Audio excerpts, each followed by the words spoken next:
हम बचपन से हर गली, हर सड़क, हर चौराहे, हर गांव या हर शहर में ये सूचना पट्टी देखते और पढ़ते आए हैं। हमने ये भी देखा है कि एक सड़क बनने के बाद संबंधित विभाग को याद आता है कि यहां तो ऑप्टिकल फाइबर लगाना बाकी था, या कुछ दिनों बाद गैस पाइपलाइन बिछाने के लिए फिर से खुदाई शुरू हो जाती है। कहीं सड़क और रेल तो पहुंच जाती है, लेकिन इन दोनों को जोड़ने के लिए आवश्यक लास्ट माइल कनेक्टिविटी नहीं पहुंच पाती। इन सभी के पीछे सबसे बड़ा कारण है कि अलग अलग विभाग अलग अलग काम करते रहते हैं, और इन सब का परिणाम प्रोजेक्ट के पूरा होने में देरी, लागत में वृद्धि और आम जनता को परेशानी। ऐसा भी देखा गया है कि एक प्रोजेक्ट तो पूरा हो गया, लेकिन दूसरे प्रोजेक्ट के साथ कोऑर्डिनेशन के अभाव से जनसामान्य को उसका पूरा लाभ नहीं मिल पाता है। आइए इसे एक उदाहरण द्वारा समझते हैं। एक फर्टिलाइजर प्लांट तो स्थापित हुआ, लेकिन उस तक गैस पाइपलाइन की व्यवस्था नहीं की गई। गैस पाइपलाइन की अनुपलब्धता के कारण वो प्लांट पूरी तरह से उपयोग में नहीं लाया जा सका, जिससे करोड़ों की लागत से बने उस प्लांट का पूरा लाभ जन सामान्य तक नहीं पहुंच सका। इसी प्रकार सड़क निर्माण का काम कई एजेंसियां करती हैं। जैसे प्रमुख राजमार्गों का निर्माण NHAI करती है। इसके बाद आगे की सड़क का निर्माण राज्य PWD करती है। दूर दराज के गांवों की सड़कें प्रधानमंत्री ग्राम सड़क योजना के अंतर्गत बनती हैं, और सीमावर्ती क्षेत्रों में सड़कें बॉर्डर रोड ऑर्गेनाइजेशन BRO बनाती है। किसी भी एक विभाग के मध्य कोऑर्डिनेशन के अभाव से लोगों तक सड़कों का पूरा लाभ नहीं पहुंच पाता। सरकार ने देखा कि इंटर डिपार्टमेंटल कोऑर्डिनेशन के अभाव से प्रोजेक्ट कंप्लीशन में बहुत विलंब होता आया है। सरकार के अलग अलग विभागों ने अपने सिस्टम को किया फास्ट ट्रैक। पिछले 7 सालों में माननीय प्रधानमंत्री श्री नरेंद्र मोदी जी के नेतृत्व में तमाम ऐसे प्रोजेक्ट्स बने हैं जिसमें सारे विभागों ने समन्वय के साथ काम किया, जिससे बड़े अच्छे परिणाम आए। जैसे कि रेल मंत्रालय ने कॉमन ड्राइंग अप्रूवल सिस्टम का गठन किया और उसे भी कर दिया ऑनलाइन, जिससे सारे अप्रूवल्स एक ही पोर्टल पर मिल जाएं। भारतीय रेल की इस गति से 6 महीने में मिलने वाले अप्रूवल्स अब 2 से 3 महीने में ही मिलने लगे हैं। इसी प्रकार पर्यावरणीय मंजूरियों के लिए भी 3 अलग अलग ऑनलाइन सुविधा आरंभ कर दी गई हैं, जिसके अप्रूवल्स में पहले करीब 2 साल का वक्त लगता था। अब यह अवधि घटकर महज कुछ महीनों की हो गई है। रोड परिवहन ने नए नेशनल हाईवे और एक्सप्रेसवे के राइट ऑफ वे के एक्विजिशन के साथ यूटिलिटी कॉरिडोर का एक्विजिशन करना शुरू कर दिया है, जिससे सड़क के साथ साथ optic fibre cable, telephone, power cables को भी साथ में बिछाया जा सके, और उसके लिए अलग से राइट ऑफ वे एक्विजिशन करने की जरूरत ना पड़े।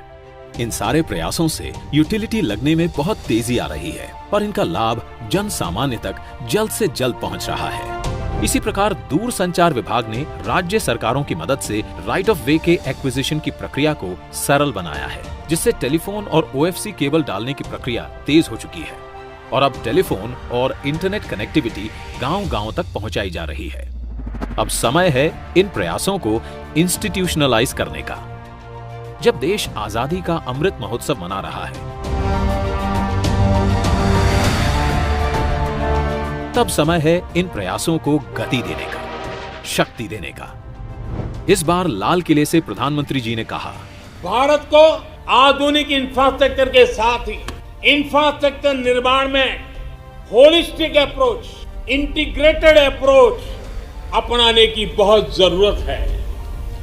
आने वाले कुछ ही समय में प्रधानमंत्री गति शक्ति का नेशनल मास्टर प्लान करोड़ों देशवासियों को सपना करने वाली एक बहुत बड़ी योजना लेकर के हम आपके सामने आने वाले हैं। लाखों नौजवानों के लिए रोजगार के नए अवसर लेकर के आने वाली है। विकास में गति की नई इंटीग्रेटेड और होलिस्टिक अप्रोच की शक्ति, यानी कि प्रधानमंत्री गति शक्ति, national master plan for multi modal connectivity.